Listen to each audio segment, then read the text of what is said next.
Hello dear students, how are you? Today my topic is applications of inductive effect. तो आज हम inductive effect की जो application है उसका सेकंड पार्ट पढ़ेंगे, ठीक है। फर्स्ट पार्ट में हमने पढ़ा था stability of intermediates. Inductive effect की जो फर्स्ट एप्लीकेशन है वो है स्टेबिलिटी ऑफ इंटरमीडिएट्स। उसमें हमने कार्बोकेटाइंस पढ़े, कार्बो एनाइंस पढ़े, फ्री रेडिकल्स पढ़े, ठीक है। तो जो दूसरी एप्लीकेशन है इंडक्टिव इफेक्ट की वो है एसिडिक स्ट्रेंथ, एसिडिटी भी कह सकते हैं इसको, ठीक है। तो आइए शुरू करते हैं, ठीक है। तो दोस्तों एसिड तो आपको पता ही है। अगर एसिडिक स्ट्रेंथ की बात आई तो एसिडिक स्ट्रेंथ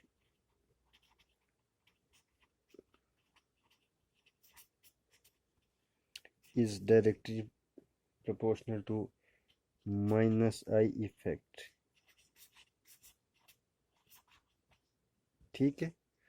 हम कह सकते हैं कि एसिडिक स्ट्रेंथ जो है वो किसके प्रोपोर्शनल है, माइनस आई इफेक्ट के, ठीक है। इट मीन्स एसिडिक स्ट्रेंथ है जो वो किसके प्रोपोर्शनल है, stability of conjugated base,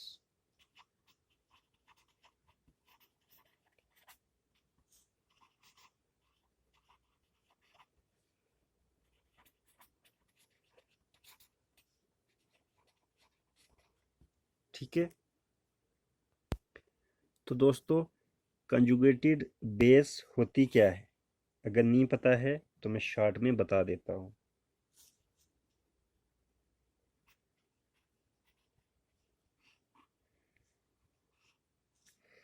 suppose ये हमारे पास एसिड है, ठीक है।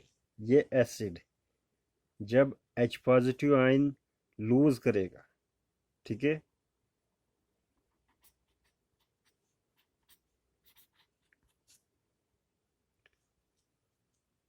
यह एसिड है।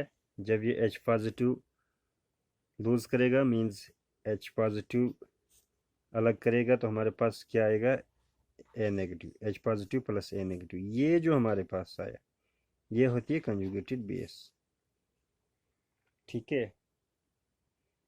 इसमें हम और एग्जांपल भी ले सकते हैं, जैसे HCl है,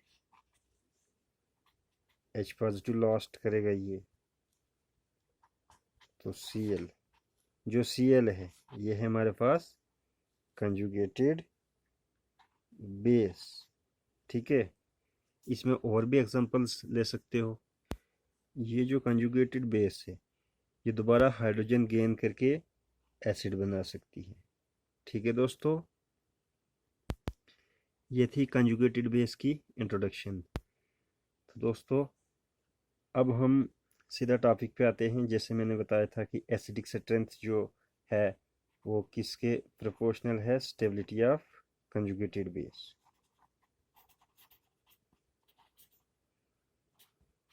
ठीक है। कंजुगेटेड बेस को यहाँ पे मैं शॉर्ट में लिखता हूँ, ठीक है। तो ये आई हमारे पास कंजुगेटेड बेस। अगर इस कंजुगेटेड बेस के साथ इलेक्ट्रॉन विड्रॉइंग ग्रुप होगा, मींस माइनस आई इफेक्ट होगा, तो तब क्या होगा आइए देखते हैं। ये जो इलेक्ट्रॉन विड्रॉइंग ग्रुप है ये क्या करेगा, ये इलेक्ट्रॉन्स खींचेगा, किससे, कंजुगेटेड बेस से, क्योंकि कंजुगेटेड जो बेस है वो इलेक्ट्रॉन रिच है, ठीक है। जब ये इलेक्ट्रॉन खींचेगा कौन, electron withdrawing group, means minus I effect होगा यहाँ पे, तब क्या होगा, यहाँ पे जो इलेक्ट्रॉन डेंसिटी होगी वो क्या होगी, डिक्रीज होगी।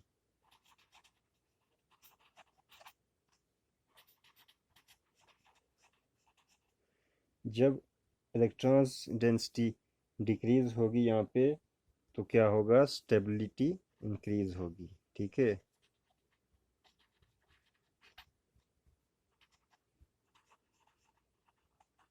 ठीक है दोस्तों।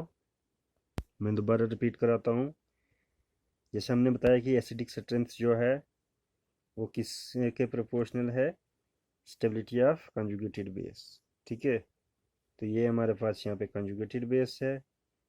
अगर इसके साथ इलेक्ट्रॉन विड्राइंग ग्रुप अटैच होगा तब क्या होगा, इलेक्ट्रॉन विड्राइंग ग्रुप इलेक्ट्रॉन खींचेगा अपनी ओर। ठीक है, और जो कंजुगेटेड बेस है इसके पास इलेक्ट्रॉन्स हैं, इलेक्ट्रॉन रिच है। तो जब इलेक्ट्रॉन इस साइड जाएंगे, इलेक्ट्रॉन विड्राइंग ग्रुप, यहाँ पे इलेक्ट्रॉन्स की डेंसिटी जो होगी वो कम होगी और कंजुगेटेड बेस की जो स्टेबिलिटी होगी वो इंक्रीज होगी। ठीक है, तो हम ये कह सकते हैं कि माइनस आई इफेक्ट क्या करता है, एसिडिक स्ट्रेंथ को इंक्रीज करता है। ठीक है दोस्तों, अब हम देखते हैं अगर प्लस आई इफेक्ट होगा तब क्या होगा।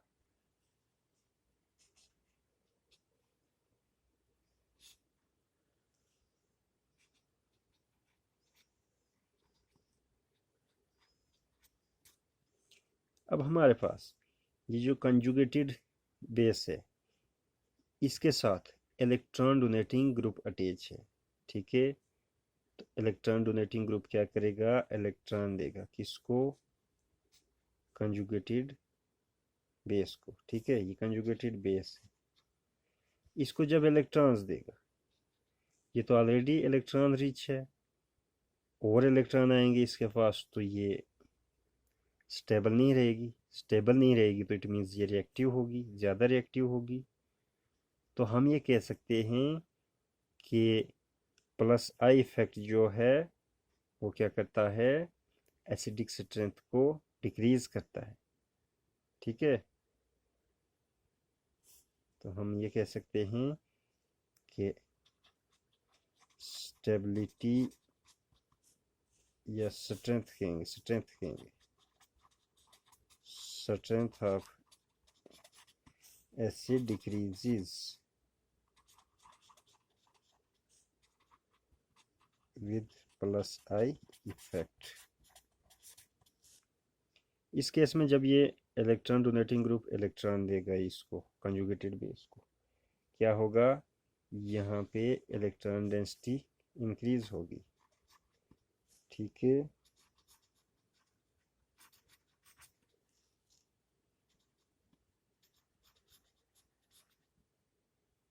ठीक है, जब इलेक्ट्रॉन्स डेंसिटी इंक्रीज होगी तो स्टेबिलिटी ऑफ कंजुगेटेड बेस क्या होगी, डिक्रीज होगी।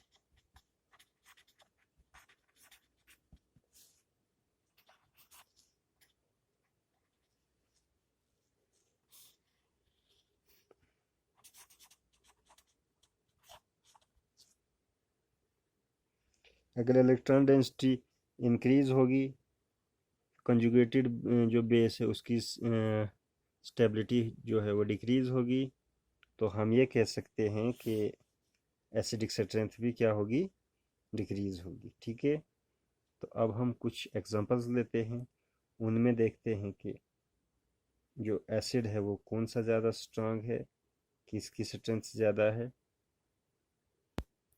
यहाँ पे एक और मैं ट्रिक बता दूंगा आपको कि जो एसिडिक स्ट्रेंथ है, ठीक है,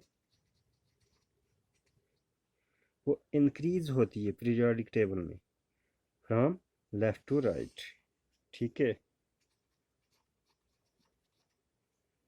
अगर किसी पार्टिकुलर ग्रुप की हम बात करते हैं तो एसिडिक स्ट्रेंथ जो है वो इंक्रीजेस डाउन द ग्रुप। ठीक है,